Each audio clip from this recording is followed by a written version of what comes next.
272 కావాలి గెలవాలంటే 272 స్థానాలు పోటీ చేసిరా మీరు? ఎందుకు మాట్లాడతారు? నేనేమంటున్నా, ఈ దేశంలో ప్రజలు మిమ్మల్ని తిరస్కరించారు, దూరం పెట్టారు. చాలా రాష్ట్రాల్లో మీకు కాంట్రిబ్యూషన్ లేదు.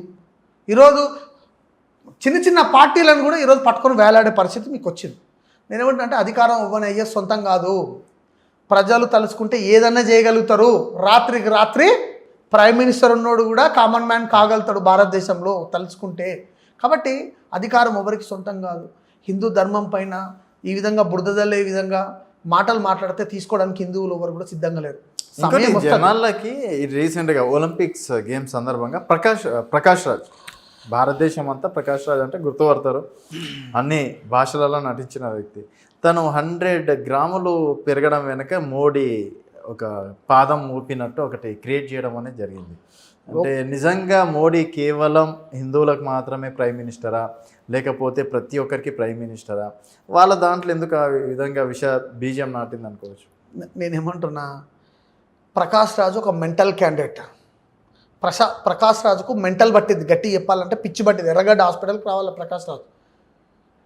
అక్కడ ఒలింపిక్ గేమ్స్ జరుగుతున్నాయి, ఆమె బరువు పెట్టిందని చెప్పి తీసేసారు. నరేంద్ర మోడీ గారు కూడా దాన్ని స్వీకరించారు. మీరే గెలిచారు, మా హృదయంలో మీరున్నారు, మీరు గోల్డ్ సాధించినట్టుగా భావిస్తున్నాం అని చెప్పి నరేంద్ర మోడీ గారు స్టేట్మెంట్ చేశారు. యావత్ భారతదేశం ఆమెను స్వీకరించింది, ఆమెను ఎవరు కూడా విమర్శించలేదు. దాని వెనకాల ఈ ప్రకాష్ రాజు ఎందుకు మాట్లాడతాడని నాకు అర్థమవుతలేదు. ఆమె బరువు పెరగడానికి, వాళ్ళు రిజెక్ట్ చేయడానికి నరేంద్ర మోడీకి ఏమైనా సంబంధం ఉంటుందా? అంటే గతంలో ఆమె ఇదే బీజేపీ ఎంపీ పైన ఫైట్ చేసి, నేనేమంటున్నా, అట్లా అనుకుంటుంటే ఒలింపిక్స్కే పంపకపోతుండే కదా, సెలక్షన్ కమిటీ ఆమెను తిరస్కరిస్తుండే కదా. ఒలింపిక్స్కి పంపించిన తర్వాత ఫైనల్కి వెళ్ళే టైంలో, స్టార్టింగ్ స్టేజ్లో కూడా కదా, ఫైనల్కి వెళ్ళే టైంలో ఫైనల్లో ఆమె బరువు పెరిగిందని చెప్పి ఎన్నిక పంపించేసారు వాళ్ళు. అయితే దానికి నరేంద్ర మోడీకి సంబంధం ఉంటుందా? కాంగ్రెస్ మొత్తం అదే స్టేటస్లో పెట్టేస్తుంది. నేనేమంటున్నా బ్రదర్, వాళ్లకు మతి భ్రమించింది. అధికారం పోయేసరికి పిచ్చోళ్ళ లెక్క అవుతున్నారు. ముఖ్యంగా ప్రకాష్ రాజు ఏం మాట్లాడుతున్నాడో ప్రకాష్ రాజుకు అర్థం కాని పరిస్థితి ఉన్నది. ప్రకాష్ రాజుకు ఖచ్చితంగా సమయం సందర్భం వస్తుంది. ఆ సమయం సందర్భం వచ్చినప్పుడు 100% ప్రకాష్ రాజుకు అర్థమయ్యేటట్టుగా నిద్రలో ఉన్నటువంటి ప్రకాష్ రాజును మేల్కొల్పే చర్య ఖచ్చితంగా ఉంటుంది. ఆ చర్య కూడా 100% ఉంటుంది. సమయం సందర్భం ప్రతి ఒక్కరికి సమాధానం చెప్తుంది బ్రదర్. ప్రకాష్ రాజు ఈ విధంగా పిచ్చి కూతలు కూస్తే భారతదేశ ప్రజలు ఎవరు కూడా స్వీకరించట్లేదు. ఒలింపిక్స్ గేమ్స్ పైన మనం ఏం మాట్లాడినా పక్క దేశాలకు సంబంధించిన మీడియా సంస్థలు మన భారతదేశంలో ఉన్నాయి. మనమే ఈ విధంగా మన అభ్యర్థుల పైన మనం ఈ విధంగా సెటైర్లు వేస్తే, కామెంట్స్ చేస్తే ప్రపంచ దేశాలు మన దేశాన్ని ఏ విధంగా చూస్తాయి బ్రదర్? సిగ్గుండాలి కదా మాట్లాడేటప్పుడు.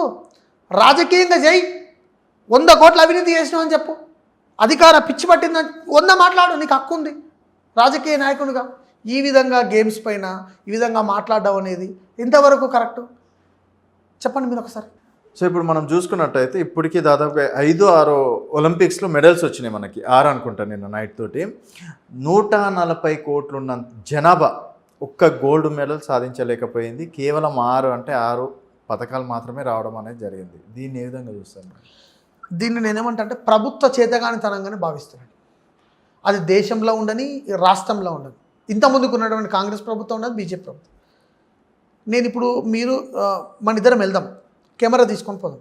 హైదరాబాదులో స్కూల్స్ వెళ్దాం, గవర్నమెంట్ స్కూల్ వెళ్దాం, ప్రైవేట్ స్కూల్ వెళ్దాం. ఎక్కడ గ్రౌండ్ ఉందో చూపెట్టండి మీరు. లేవా సార్? భూతద్దంలో పెట్టి చూడాలేమో. ఆటలు ఏడంగా వస్తాయి బ్రదర్, మెడల్స్ ఏడంగా వస్తాయి బ్రదర్? ఒక్క మాట చెప్పండి. ఇప్పుడు ఫిజికల్ గేమ్స్కి సంబంధించి మనం చిన్నప్పుడు గ్రౌండ్ ఉంటుండే, విశాలంగా ఉంటుండే, ఊర్లలో చదువుకున్న వాళ్ళం మనం అందరం కూడా ఖోఖో ఆడేది, కబడ్డీ ఆడేది, వాలీబాల్ ఆడేది, ఫుట్బాల్ ఆడేది, రింగ్ బాల్ ఆడేది, రన్నింగ్ చేసేది. ఇవన్నీ కూడా ఉంటుండే బ్రదర్. ఇప్పుడు ఉన్నాయా? హైదరాబాద్లో మీరు వెళ్ళి చూడండి ఒకసారి.